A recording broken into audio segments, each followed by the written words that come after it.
சற்றுமுன் வெளியான தகவல் மகளிர் உரிமை தொகை புதிய விண்ணப்பங்கள் எப்போது வழங்கப்படும் அதை சொல்ல பார்க்க போகிறோம். நீங்கள் நம்ம சேனல் சப்ஸ்கிரைப் பண்ணாமல் இருந்தீங்கன்னா மறக்காமல் லைக் பண்ணிக்கோங்க, சப்ஸ்கிரைப் பண்ணிக்கோங்க. வாங்க வீடியோக்குள்ளே போகலாம். மகளிர் உரிமை தொகையில் புதிய விண்ணப்பதாரர்கள் பெறுவதற்கான விண்ணப்பங்களை அச்சடிக்கும் முடிவு எடுக்கப்பட்டு உள்ளது. இந்த மாதம் இறுதியில் விண்ணப்பங்கள் அச்சடிக்கப்பட்டு பெண்களிடம் வழங்கப்படும் என்று தகவல் வெளியாகியுள்ளன.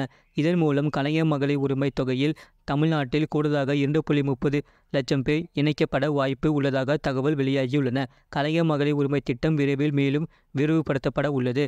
இந்த நிலையில் இதில் கூடுதல் பயனாளிகள் சேர்க்கப்பட உள்ளதாக தகவல் வெளியாகியுள்ளன. அதன்படி முன்பு முன்னாள் அரசு ஊழியர்களின் மனைவிகளுக்கும் பணம் கிடைக்கவில்லை. அவர்களுக்கு இந்த முறை பணம் கொடுக்க திட்டமிடப்பட்டு உள்ளது. அதேபோல் முன்னாள் கார்ப்பரேஷன் ஊழியர்களின் மனைவிகளுக்கும் பணம் கொடுக்க ஆலோசனை செய்யப்பட்டு வருகிறது. கலைஞர் மகளிர் உரிமை திட்டம் 2 முக்கிய நோக்கங்களை கொண்டது.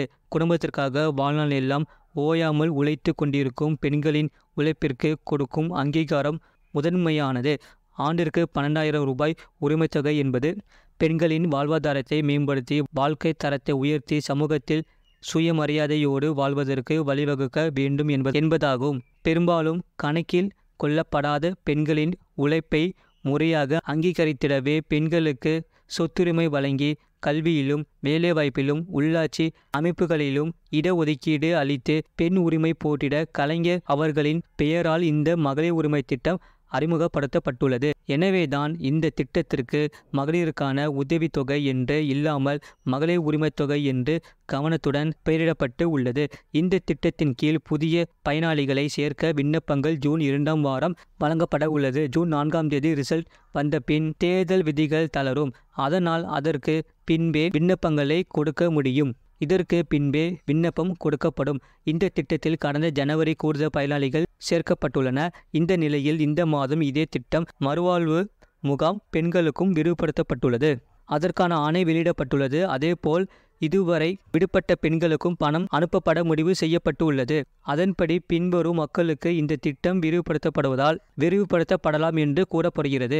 முன்னாள் அரசு ஊழியர்களின் மனைவிகளுக்கும் பணம் வழங்கப்படலாம். முன்னாள் கார்ப்பரேஷன் ஊழியர்களின் மனைவிகளுக்கும் பணம் வழங்கப்படலாம். புதிதாக ரேஷன் கார்டு பெற்றவர்களுக்கும் பணம் வழங்கப்படலாம். புதிதாக திருமணமான பெண்களுக்கும் பணம் வழங்கப்படலாம்.